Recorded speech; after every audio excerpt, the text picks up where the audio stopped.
Hi guys, review of inspector Zende. ఈ movie 1 hour and 53 minutes తో Netflix లో stream అవుతుంది.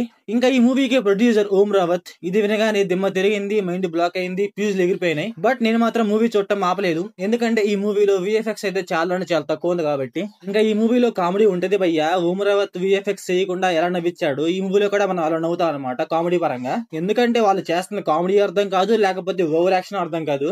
కొన్ని సీన్స్ లో సరేలే ఓకే అనుకోవచ్చు, కాకపోతే కొన్ని సీన్స్ లో ఉంటది భయ్యా క్రింజ్ అంటే క్రింజ్. ఏంటంటే ఇలాంటి కామెడీ చిన్న పిల్లలు చేస్తే బానే ఉంటుంది, అలానే మూవీలో కామెడీ మొత్తం అలాగే ఉందంటే లేదు గైస్, కొన్ని సీన్స్ లో బానే ఉందన్నమాట. సరేలే ఇదంతా పక్కన పెడదాము. ఇంకా మూవీలో స్టోరీ ఏమన్నా ఉందా అంటే ఆ స్టోరీ కూడా ఏముండదు, నార్మల్ స్టోరీయే. ఇంకా మూవీలో స్టోరీ ఏముండదు మామ. ఒక సైకో కిల్లర్ ఉంటాడు, ఆ సైకో కిల్లర్ ని పట్టుకోవడానికి మన హీరోని అసైన్ చేస్తారు. అప్పుడు ఏం జరిగింది, మన హీరో ఏం చేశాడు మన మూవీలో చూస్తాం అంతే. ఇంకా మూవీలో స్టోరీ ఏమన్నా తొందరగా స్టార్ట్ అయ్యిద్దా అంటే చాలా లేట్ గా స్టార్ట్ చేస్తారు. ఎక్కడో సెకండ్ హాఫ్ లో స్టార్ట్ చేస్తారు అనమాట. సెకండ్ హాఫ్ లో ఇన్వెస్టిగేషన్ చేస్తూ అక్కడక్కడ కొంచెం కామెడీ ఉంటుంది అనమాట. అదే కొంచెం బాగుంటుంది కామెడీ పరంగా మనం మూవీలో మొత్తం చూసుకుంటే. ఇంకా మూవీలో ఇన్వెస్టిగేషన్ ఏమైనా చేస్తున్నారా అంటే అదైతే నాకు ఇన్వెస్టిగేషన్ లాగే అనిపించలేదు. మూవీలో వీళ్ళని ఇన్వెస్టిగేషన్ చేయమంటే కామెడీ చేస్తా ఉంటారు గైస్, కాకపోతే ఆ కామెడీ కొంచెం బాగుంటుంది అనుకోండి అంతే. ఇంకా మూవీలో మన హీరో ఒక సీన్ లో అయితే తన ఫుల్ నేమ్ చెప్తాడు గైస్, ఆ సీన్ అయితే కొంచెం పర్లేదు, బానే ఉంటుంది కొంచెం కామెడీగా. ఇంకా మూవీలో క్లైమాక్స్ విషయానికి వస్తే నాకైతే మూవీ మొత్తం మీద క్లైమాక్స్ కొంచెం పర్లేదులే, బాగుంది అనిపించింది అనమాట.